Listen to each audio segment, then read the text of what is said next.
I'm Danielle Masretti, the Utne Reader Librarian, and this is Shelf Life for the week of April 15th. This week we're going to start off with Meat Paper, which is a San Francisco-based magazine of meat culture.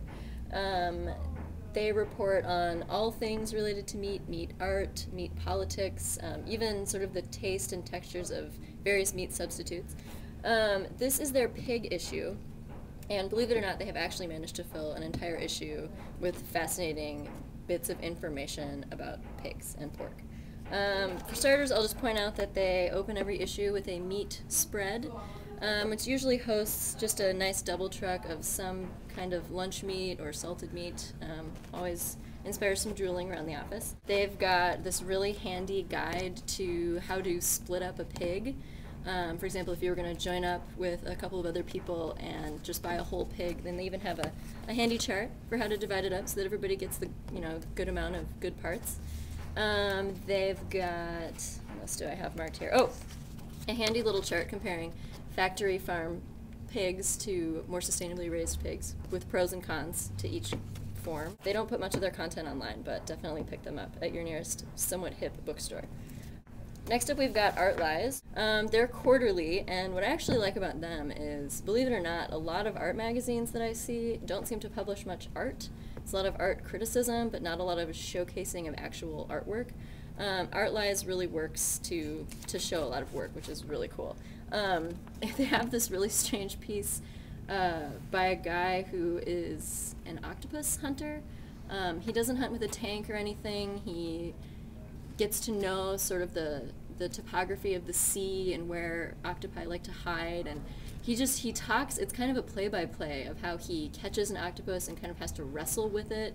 Sometimes he has to, I guess they have a nerve that runs between their eyes, and if he doesn't have a knife or spear, he has to bite the nerve to sever it, and then he has to tenderize the octopus by beating it up against a rock at least 100 times, and it's a whole process that ends with some delicious recipes. It's very interesting. Next up, we'll go to Vancouver, which publishes the wonderful Geist magazine. They really just showcase a lot of wonderful writing.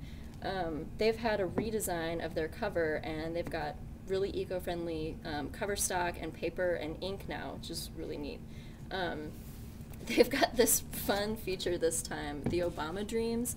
I guess in the run-up to the election, this woman started collecting people's dreams about Barack Obama on her website, and here she's sort of taken and edited a bunch of them down. She says some of them needed some heavy editing. Not everybody was good at getting to the most interesting part of their Obama dream. It's everything from, one person dreamt that Keanu Reeves was elected president and Barack Obama was a really gracious loser. Some of them are really mundane, like going couch shopping with Barack Obama for, he wanted to buy a gold couch, or going to the mall with him, or in one he's a woman's personal trainer and he's really motivating her to work on her kayaking. Really interesting. I know they've posted a bunch of the dreams online at geist.com/, what is it?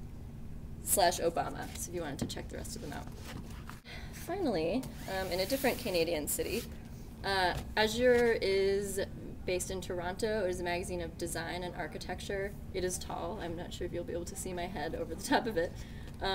They have a great piece about an architect in Cape Town who sort of grew up inspired by really crappy architecture under apartheid, basically. Really poorly built and poorly designed structures for poor people. And she's won a couple of awards for her public housing projects. She also works on a lot of really interesting community-focused projects, community centers, schools, and sort of talks about her process of getting community input and working to design structures that are not only sustainable, but really make sense locally, make sense with the neighborhood. She has a little bit of a critique in there about architects who just copy what they see happening in European cities, and she says that's not really appropriate for Cape Town. Anyway, then a lot of just really nice images of her work, which is appreciated. So that is it for this meaty and artsy week of Shelf Life.